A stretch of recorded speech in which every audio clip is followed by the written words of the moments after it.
Oh, Embarrassment. there we go. Right, we're on. We're on now. We're on now. So that was a slight embarrassment. Apologies for that. I have been resurrected from the dead. What happened was my phone died, but we're going to pick up where we left off. So make sure that you comment in the live comment section below, because we're going to be answering your questions when Blair fires into me. So Blair, on the whole, how do you think that we could improve our performance should we play St Johnstone next time? Any team next time. Let's go any team, because I don't think St Johnstone's just the problem. But if you want to talk about St Johnstone, same old really, isn't it? Secure at the back, at least try and keep a goal out. A bit more consistency. I don't think there's any sort of like no passion, for Latin passion, but I mean sort of the intensity to get on the ball. I think that's like that's a thing that's there. We've seen that tonight, but yeah, just solid over the park, just a little bit more. The fluid plays nice, but it's not nice when you've got 2-3 left at the back and another 2 and half up the park, whatever, when you're getting broken against. And you know, I think, yeah, definitely the next time I play St Johnstone, or even this weekend, just try again to just be more solid and don't let go. Yeah, the reason why I say why against St Johnstone is because I think that specifically for that game, I think there are things that we could do to avoid conceding next time, such as we've always had issues for set pieces, as in tightly marking players, and we can't seem to do that. That was replicated again within this game, but I think something that we could definitely stop was actually Ricky Foster, when he somehow, like one of the worst players that has ever played for Rangers, managed to take it past some of our players and go one-on-one a couple of times like there was no tomorrow. But it wasn't just him, and occasionally that could have led to more chances. But I think Wes Fotheringham, he will always have a good game, and he'll always put in his best, but he can't do everything. And if someone's going to have a shot within a box, let's face it, they should really finish it, shouldn't they? That's when it goes down to the class of the keeper. But I think also there was an occasion for us, Barry Mackay. He was one-on-one with the keeper. He slowed down to allow players to catch up with him.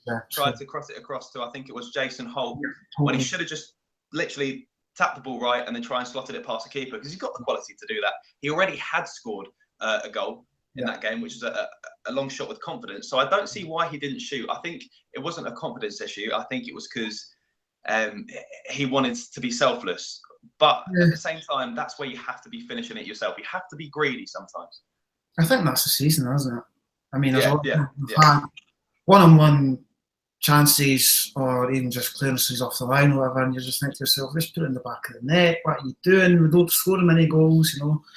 4-1 night, what? I mean, but yeah, I completely. I just think it's just trying to get people involved in the game, and I think hopefully this season has been having a bit of a nightmare this season in terms of getting the consistency. But you know, you're 1-1 the goalkeeper, just put it back in the net. No matter about, finish it. No, put sort of it, done. But there you go, I suppose. A quick announcement to the viewers watching. Pretty soon, you're going to have 3 faces that we'll be talking to. It'll be myself, Blair, and Ian. You might remember Ian if you watch the videos from a long time ago. Ian was a regular host of the channel, along with myself, who's one of the co-founders. But Blair, are there any comments or questions to reply to in the live section just yet? I think I lost a lot of viewers from the Blue Sea, but let me just go and check just now. In the meantime, I'm going to quickly talk about John Terrell. I think I've always said that he's a player with promise, and if you remember my Hyman and Terrell video, I said I was more excited about John Terrell signing. Well, Hyman's managed to prove me wrong on that, hasn't he, so far? But I think Terrell is really frustrating for me because it's just untapped talent that was there last season at Birmingham, you know, and potentially a better league.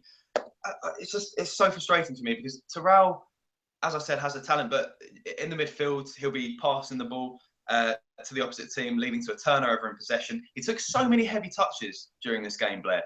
It was something that a professional footballer just shouldn't be doing, and something that I learned when I was very young. What is the #1 rule when you shoot? What do you not do? Don't give the ball away.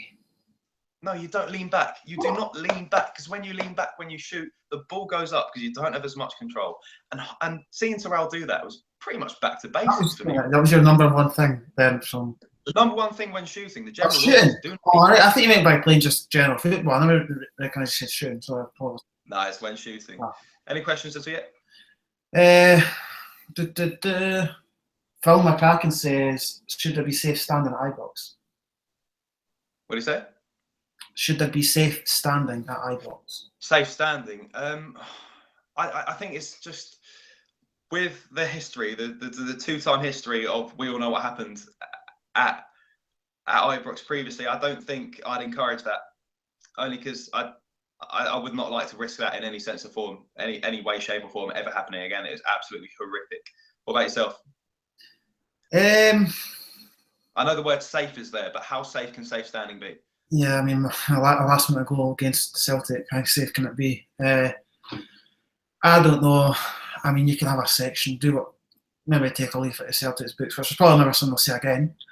If we ever go down that avenue, I think first and foremost we need to get a stadium worthy of safe standing first. I'm not saying Ibrox is a dump, but what I'm saying is there's other pressing matters such as the outside, around about the area, getting that up to scratch first before we start focusing on projects like that. I think with safe standing as well, that's to get more people in, isn't it? Yeah. There were 46,000 at this game. There were still around 4,000 seats spare. So I think we need to focus in the first place. And congratulations to the 46,000 people that did turn up. And there's people like me who can't turn up because we live far away, but I'll be next up March 18th. But I think before we talk about more people coming in or any sense of more capacity whatsoever, the stadium needs to be packed out full to the brim consistently, as it actually has been. But I think it has been, but I still feel that other repairs and other maintenance work needs to be done first before we start looking at, safe standing. So I think Martin Waghorn came off in place for Danny Wilson. Did Danny Wilson make you confident whatsoever when he came on? I don't know what's wrong with Danny Wilson. He's not the player that played at Hearts, and Deville's not the player under Walter Smith. Does he look fit? He's never been fit. I don't think he's ever been fit in the Rangers shirt. And any time that I've seen Danny Wilson play football at Ibrox, this season or last season, a yard or two off the pace, anyway. I mean, there's no danger that defender is fit. And I think that's why he's getting left on the bench and a 37-year-old starting again, to be honest. I don't think the player's half of what he used to be. I don't know what happened. With Danny Wilson, as I'm sure that you've noticed, is should he ever make a mistake, like when he gave away the penalty recently, what happened was he rolled his eyes. That was his reaction to it. He rolled his eyes and he thought, right, I'll move on. That was literally his reaction. I think Danny Wilson has, if he ever had the passion, he certainly lost it. But I just think that he's one of them that needs to go, maybe along with, definitely alongside the likes of Rob Kiernan. But what I'm really hoping for is just for the players to wake up one day and just find themselves playing as a team. This is all a dream, Ben. This is not happening right now. We're actually 57 and in a long-term nightmare. But that brings me on to my next question, Blair. What can a manager actually do? What can a new manager bring? Understandably, a manager can bring tactics, but should McLeish come in? Do you remember when he played Namushi at right wing back when he was a central midfielder? That was in his last season at Rangers. Namushi. What was that really? What was his name? That guy was an enigma, wasn't he? I don't even know how class he'd be a footballer. That guy was. I mind watching him in the Champions League when we got to 16 all those years ago, and I was thinking, if you look back then, he would definitely struggle getting a team. Like even now, I think he wouldn't get in a Rangers team now. I don't think he was one of the worst players I've ever seen in a Rangers shirt. I don't think he's very good. I think we've got a lot of players that we can say that about now. That's true. But I think back then as well. But I think, as I said, different managers bring things out in different players, and at that time, Anucci was one of those players that just seemed to just make the cut under McLeish. I don't know how, but he always did. And maybe he can bring that out in Wilson, as I said, or even Garner or some player. It might not even be McLeish. We might have to think that it might be McLeish. It might not be. We'll find it tomorrow, hopefully. But yeah, I think that Wilson, will he bring it the best in Wilson? Let's hope so. But the best thing that can happen for us, Blair, is that whatever's being done, it needs to be done now. It needs to be done as soon as possible, because these aren't just like footballers we're talking about. believe it or not, they are professionals, and this is it's like I could turn up. Say I could turn up to work, and without proper guidance, I could do what I want. Sure, I'd be technically doing a job, and it'd be better than me not being there at all. But without guidance, I wouldn't be able to do it properly. It's the same without a manager. And Graham Mercy, he doesn't even want to be there. You need a Fair boss. play to him for standing in, but I said to you, what would happen if Mercy resigned? What would happen if he just said, no, I don't want to do this anymore? I think the point you made there about the whole workplace situation, if you turned up and you'd done a job, even though it wasn't a job you were actually meant to do, you would need a boss to tell you that. And in that sense, if you're going down that route, that means you need a captain. And we don't have a captain to tell you what you're supposed to do. So that's that. And if Graham Murray did decide, oh, well, this is getting too much for me, I'm out here, I've never signed up for this, so I'm going back to under 20s, he's left with this mess. I think then we'll go to basking, right, so what is actually happening right now? Like, is it the players? Is it the management? Is it the board? Is it what is going on? And why is this such a problem? Why can't we just get a decent 11 players out in the field that can play a game of football, win, lose or draw, and still give you 100%? That's the problem, we're not getting 100%. So, yeah, I said, categorically, if it came down to it, I would quite happily, and it's quite a radical thing to do, but I would quite happily get rid of the first 11 and start all the kids. Not all the kids. Maybe there'll be a mix like Kenny Millers and that. But I would why not go to the youth system? If they're not good enough, then that's fair. But you try to tell me Danny Wilson, Rob Kiernan, Andy Halliday.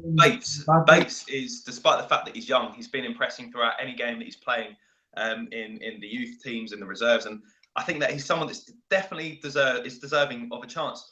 And Miles Bierman as well. He's really impressive. So I don't see what the issue would be with towards the late stages of the game introducing a young player, because then that wouldn't put too much pressure on them. If they play well, slowly give them more game time, ease them into it. But I think someone like Billy Gilmore, actually, I'm going to go out there and say I don't want to see him in the team too soon. Too much hype. It'd be too much for him. I think, despite the fact that he's a quality player, a better footballer than I ever will be or ever was, but I think he will blossom into a fantastic player. We just need to give him time, keep him out of the limelight, and let him develop on his own. Because walking out in front of 50,000 people in a football game, that is so daunting, and it can change so many people. So I think definitely let him develop, in time. Maybe in a year or so, bring him on. But we'll see. We'll see what the manager at the time does. Yeah, and just before we start finishing up, I think that when we do finally get a manager, which is either tomorrow or whenever it may be, or next month or next year, we'll start to slowly understand exactly where we are. Because let's not forget, Warburton wasn't just Warburton's tactics. It was Warburton's philosophy that was run right throughout the club for an entire season and a half. Any manager that comes in now, it's got to, things are going to change, and they're going to change drastically. Right now, the remnants of Warburton are still right through this club. They're not. Yeah, his legacy is still there. His legacy is still there. It's still, and he was only there for he's only been at Rangers season and a half. He was at Rangers season and a half. So, I think that once the manager's appointed, we can then start looking to the future. Hopefully, there's better times ahead, but there's always a big but. At this time of the season, I just want this season to be over right now. Yeah, and that's a shame. It's a shame that look, we're in the early stages of March. We want the season to be over, but I think potentially second might turn out to be an unrealistic target, but we'll see how that goes. I think third would still get you playoffs for Europa League, and that's what we want to get to. But I'm not even sure if I want us to be in Europe. I don't want European football. Europa League isn't quite as money's good financial boost as Champions League, granted, but it's still a financial boost. So there's always that. But comparing our teams against other top teams in Europe, it would be a very daunting, sobering thing to see, I think. The thing is, Ben, that people are making jokes about we'll go over to Albania or whatever and get beat off a team of painters and decorators or whatever. I think we'll get beat off painters and decorators and joiners and bus drivers and taxi drivers because they'll apply themselves and be 100% passionate to their game that they're playing. Rangers players won't do that at this point in time. If we sent a team out there in the qualifying stages of the Europa League, they'll probably get shown up just because of the fact that they're playing against 11 players that actually want to play the game of football for 90 minutes. Hi, John. Did you get the message from John as well there? Yeah. I think he's got a message Solid to class. live chat. For those of you who are watching live and you're not subscribed, make sure that you subscribe to our channel. And when the video comes out, as it will have to, well, the video's out. That if you didn't catch it earlier, is what I'm trying to say. Then make sure you go back to that and hit like, because that's where the main discussions happen. And if you just joined again now, what happened earlier was my phone died, so that's why suddenly this Blair was on his own. So I hope he did a good job. I'm sure he did. But are there any comments? I think someone said, "Who do you think was man of the match?" Which is a good question. Who do I think was man of the match? Yeah. I think that had to be Hyman. I think, you know, Martin Waghorn was up there, and so was Barry Mackay. But I think Hyman had such a direct style of football towards the game today, which influenced the game so much. I didn't actually even see who man of the match was, so I might have got that horribly wrong. Lewis Borthwick says thoughts on Waghorn. We covered that in the first video, but yeah, again, it's just a different player. It's like Warburton's left in this aura of, you know, defeatism and like, you know, being held on the bench. Someone left him, he's suddenly a completely different player. But again, we covered that in the first video, so we can go back and look at that. Let me see the anymore. No, same with Warburton. I think Hamid G does not like the board, and he does not like Warburton, which we'll not go down that road. That's a kind of one we don't want in this video. And Harry versus Sam777 says, "Who do you think we should bring in player-wise and position-wise?" Who do I think we should bring in player-wise? Well, I think, I'm not a professional or a manager, I think I can tell you the type of player that we need to bring in, but I can't tell you any names. I think what we could perhaps do name-wise is maybe us in his developmental loan, 6 month loan it was, wasn't it? If he comes back, he's got the right mentality, doesn't he? He's got the, he wouldn't let someone get past him, you know, he's got the passion, but he just didn't have the ability at the time of leaving us. I think if he came back a better player, he could be our defensive midfielder, because that's what we need. We need a defensive midfielder with passion, with bite, and with aggression. I don't think we have that. We've got Andy Halliday, who's definitely got the passion, but he's lacking elsewhere. But can I just say, he's a top guy, so I feel really bad whenever I say anything bad about him. I think we definitely need to flush out the defence. I'm not sure about Wallace's future. He's definitely, he's probably written his name into the Hall of Fame for his loyalty, and I'll always commend him for that. But I'm not sure, if you don't perform, you can't be sentimental when it comes to I agree with that. I think the point made there is no player's safe. I don't think any player should be safe this season. Especially, and as I said, being loyal doesn't grant you the captain's armband, and also doesn't grant you immunity from being sold or, you know, otherwise, or dropped or whatever. So yeah, I think my point is the players that we should go for, maybe the players that have been not around the block, not Clint Hill around the block, but maybe players that know the Scottish game. Maybe not your everyday players that play for, you know, your Motherwells and St Johnstone. But I mean, Alex McLeish won the league by buying National from Dundee. I mean, and he scored, you know, the winning goal on Helicopter Sunday. So I'm not going to completely write that off, because there is talent in the league. I think you just need to look in the right places, especially young Scottish talent as well. Remember, we got quite a young team as well. So should we get proper, experienced and consistently performing players in each part of the team, you know, defence, midfield, attack, I think that hopefully the players could learn from that. But that's what we got with the likes of Clint Hill and Kenny Miller. You know, the players are meant to be learning from that. And I think Martin Waghorn, he could have a future at Rangers should he continue to perform as he did tonight. But he was inconsistent for the most part of the season. Anyway, that should wrap it up for today's video, unless there's any more. No, I'm just going to make a quick point about Waghorn there. I think Tom, a good friend, said in the game tonight that it was 40 goals and 50 starts for Martin Waghorn, and after tonight that was 41 and 50, which I think is very one impressive start. But we'll end there, I think. Yeah, that's fair enough. Fair enough. But once again, reminding you, if you like the looks of this, it is a Barry Mackay poster from the Rangers Bible on Instagram. Make sure that you go check them out. As they are also has his signature. I'm not forgetting. Say again. Also has his signature. It also has his signature on it. You can't really see it in this light, but yeah, it's sensational. For full clarity, he sent it over to me. I'm making no money from it, but I did get this one for free. But honestly, I really do like it, and I might buy some in the future. So make sure that you check out the Rangers Bible on Instagram. Thank you very much for watching. This is Rangers Fans Channel. We will see you next time.